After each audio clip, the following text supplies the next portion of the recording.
Praise the lord. ఈరోజు దేవుని వాక్యము, ప్రభువు దృష్టికి మిమ్మును మీరు తగ్గించుకునుడి, అప్పుడు ఆయన మిమ్మును హెచ్చించును. యాకోబు రాసిన పత్రిక 4వ అధ్యాయము 10వ వచనము. ప్రజలారా, భక్తుడైన యాకోబు ఈ విధంగా అంటున్నాడు, ప్రభువు దృష్టికి మిమ్మును మీరు తగ్గించుకునుడి, అనగా తగ్గింపు తత్వము కలిగియుండుడి, అప్పుడు ఆయన మిమ్మును హెచ్చించును అని. ప్రజలారా, మనలో అనేక మందికి ఒక బలహీనతగా ఉండి మన మనస్సాక్షిని పాడు చేస్తూ ఉండినదే ఈ హెచ్చుదల, అనగా మనల్ని మనము హెచ్చించుకొనడము, గర్వము, అహంకారము, అలాగుననే మనకున్న వాటిని చూచుకొని అతిశయపడటము. ఇవన్నీ మన భక్తి జీవితాన్ని పాడు చేయును. మనము వెళ్తున్న సరి అయిన మార్గంలో అడ్డుబండలా వచ్చి మనల్ని తప్పుదారి పట్టించును. ఈ లోకంలో మనుషులు డంబములు కలిగి జీవించుచూ ఉంటారు. వారి యొక్క అహంకారమునకు, గర్వమునకు హద్దులే ఉండవు. అయితే అట్టివారి స్వభావములు ఎక్కువగా దీనుల మీద, దరిద్రుల మీద చూపించి వారిని కించపరచడమో, అవమానపరచడమో, కృంగజేయడమో చేయుదురు. అనేకులు మనల్ని రెచ్చగొడుతూ ఉంటారు. వారి యొక్క క్రియలతో మనలో ఉన్న కోపాన్ని, మనము మానివేసి ఉన్న ఆ అహంకారమును మరలా మరలా రెచ్చగొడుతూ ఉంటారు. అయితే మనము తిరిగి వారి వలనే ప్రవర్తింపక మనల్ని మనము తగ్గించుకొనవలెను. మనము దీనత్వమును ధరించుకొనవలెను. దీనత్వము అనగా చింపిరి గుడ్డలు వేసుకుని ఏమీ లేని వారన్నట్టు జీవించడము కాదు గాని, ఆత్మయందు దీనులు, అనగా తగ్గింపు తత్వము కలిగి జీవించడము.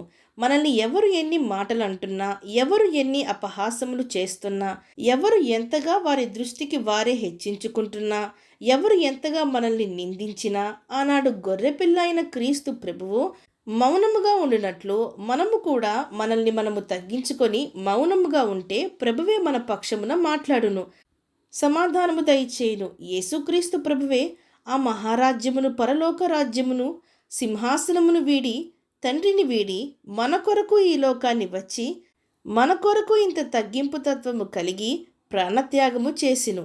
మరి మనము ఏ పాటి వారిమి? మనల్ని మనము హెచ్చించుకున్నట్టుకు మనము ఏ పాటి వారిమి? సొలొమోను అంత పెద్ద రాజే అంత గొప్ప దేవుని మందిరమును కట్టించిన తరువాత తనను తాను గొప్ప చేసుకొనలేదు.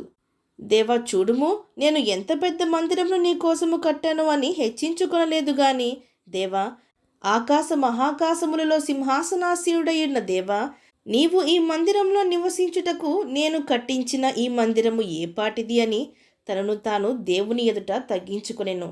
అలాగుననే దావీదును దేవుడు రాజుగా నియమించిన తరువాత, దేవుడు దావీదును స్థిరపరచుదును, అతనికి తోడైయుండుదును అని చెప్పిన తరువాత, దావీదు, దేవా, నీవు నన్ను ఇంతగా హెచ్చు స్థితిలోనికి తెచ్చుటకు నేను ఎంతటి వాడను? నా ఇల్లు ఏమాత్రపుది అని తనను తాను దేవుని ఎదుట తగ్గించుకునేను. అలాగుననే యోసేపును చెరసాలలో వేసినప్పుడు ఏ మాట పలుకలేదు. తన తప్పు లేకపోయినా తాను మౌనంగా తనను తాను తగ్గించుకొని ఉండెను. ఎందుకనగా తన దేవుడు తనతో ఉన్నాడని, ఆయన అతనిని చూచుచున్నాడని, ఆయన అతనిని విడిపించునని తాను ఎరుగును. అలాగుననే ప్రభువు కూడా తనను విడిపించి హెచ్చించెను. ఎంతగా హెచ్చించెనంటే ఐగుప్తు దేశమునికే ప్రధానమంత్రిగా అతన్ని చేసెను.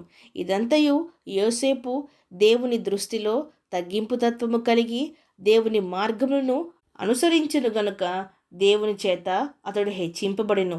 ప్రజలారా, మనల్ని దేవుడు హెచ్చించాడని, ఆశీర్వదించాడని, మనకు సమృద్ధి కలదని, మనకు సామర్థ్యం కలదని మనల్ని మనము హెచ్చించుకొని అహంకారము, గర్వము స్వభావము కలిగి దేవుని దృష్టిలో మనము దోషులము కాక, అటు మనుషుల దృష్టిలో ఇటు దేవుని దృష్టిలో మనము తగ్గింపు తత్వము కలిగి జీవిస్తే ఆయనే మనల్ని తగిన సమయం మందు హెచ్చించును. కాదని అహంకారంతో, గర్వంతో మనం ఊగిపోతే ఖచ్చితంగా మనం పడిపోవద్దుము. మన దేవుడు ఒకరిని హెచ్చిస్తే వారు హెచ్చింపబడును, ఆయన ఒకరిని తగ్గిస్తే వారు తగ్గింపబడును. విశ్వసించిన వారు నాతో పాటు ప్రార్థనలో ఏకీభవించండి. ప్రార్థన. పరిశుద్ధుడా, ప్రేమగల తండ్రి, ఈరోజు మీరిచ్చిన ఈ వాక్యమును బట్టి మీకు స్తోత్రములు దేవా. అపవాది యొక్క స్వభావములైన గర్వము కానీ, అహంకారము కానీ, మాకు మేమే హెచ్చించుకోవడము కానీ, ఇలాంటివి జరిగించి మేము భ్రష్టులయ్యే వారంగా కాక, దేవుడే మమ్మను హెచ్చించును. ఆయన హెచ్చించేంత వరకు ఆయన బలిష్టమైన చేతి క్రింద మేము దీనులై ఉండవలను అని విశ్వసించి, అలాగున తగ్గింపు తత్వము కలిగి ఆత్మయందు దీనత్వము అనే వస్త్రమును ధరించుకొని దేవుని యందు లోబడు తత్వము కలిగి జీవించుటకు మా ప్రతి ఒక్కరికి నీ సహాయము దయచేయమని ప్రార్థిస్తూ సమస్త మహిమాగంతులు మీకే చెల్లిస్తూ ప్రభువైన యేసుక్రీస్తు నామం పేరట అడిగి వేడుకొంచున్నాం పరమ తండ్రి. ఆమేన్.